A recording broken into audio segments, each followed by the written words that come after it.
Let's move on to the next question. So the question is we have to calculate the average age of a student. So basically we are given with list of students and we have to find out the average age of the student by using Java strings. I hope the question is clear to you. Let's see how to do it. So I have created a student class here with name and age with all the getters and toStrings, etc. So this is a list of students I've created. So expectation is we have to find the average age of the students. So first we have to iterate. So we have to use stream and there is no direct average we can use here, which is not available. So what we have to do is we have to basically go for some map. So we'll go for mapToInt. So what we'll do is we'll take this student and we will map it to student.age. And once this is done, after that we can go for average. So basically we are extracting or taking the age uh, information out of the stream of students and we are averaging it out. So we got the average age. We just have to store that result. So that's what it's complaining. So we can basically, it will return of type double. So we can say average age. So it's still complaining. Let's see. It's saying optional double it is returning.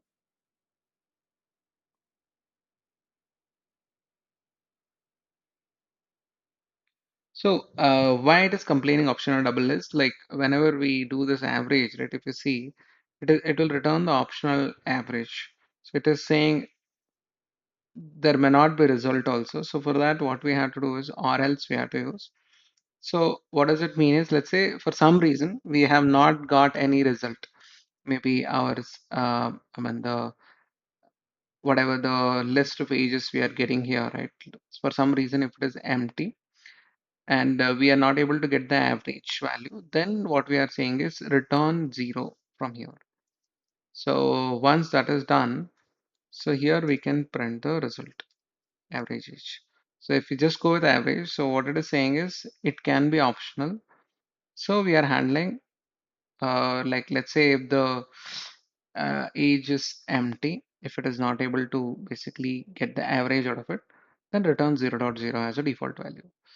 So let's try to run this.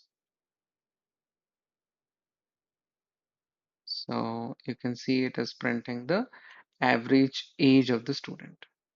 So you can ask me, is there any other ways we can do it? So normally, as I told, I'll not recommend too many different variants, but here I'll suggest one more way. Like first thing is like here we can do simple restructuring here. Um, so which we already discussed right here. We can go for method reference. You can see it will only suggest. So this is exactly same. It will just give the result as it is. Nothing much difference. The variation, like the another way to basically calculate this is, let's go here. Maybe I'll just take this variable name. So I'll just comment this whole code. What we'll do is we will basically stream it. That's one of the important thing. Students.stream. We are interested in the average age. Okay. So we can rely on something called collect. So in collect, actually, what we can do is we know collect. We can use collectors, which I've already shown you in another example. So here there is a method called averaging int. So which is help to basically calculate the average of the input which we are providing. So here we can directly go with our method reference or the lambda one, which I already showed you a little earlier for previous, I mean the version here. So you can go for lambda or you can go with method reference, but method reference is more cleaner approach.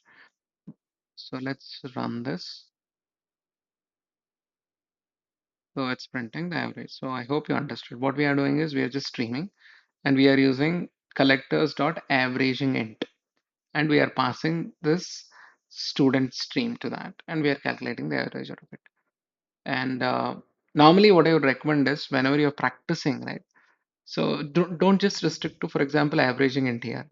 See if there is any other important methods. So counting we understood. There is group by. So there are a lot of important methods here. So best way to learn any programming language, right? So whenever you're using any library, see if there are any other uh, different types of methods which we can use in our coding. So best way to learn the coding is, so whenever you're playing with any library, right, see any other important methods are there which can be used in your code. So that way you'll familiarize with the library as well as you'll understand like different methods which are available also. So that's how you can learn. I hope you understood this question and answer.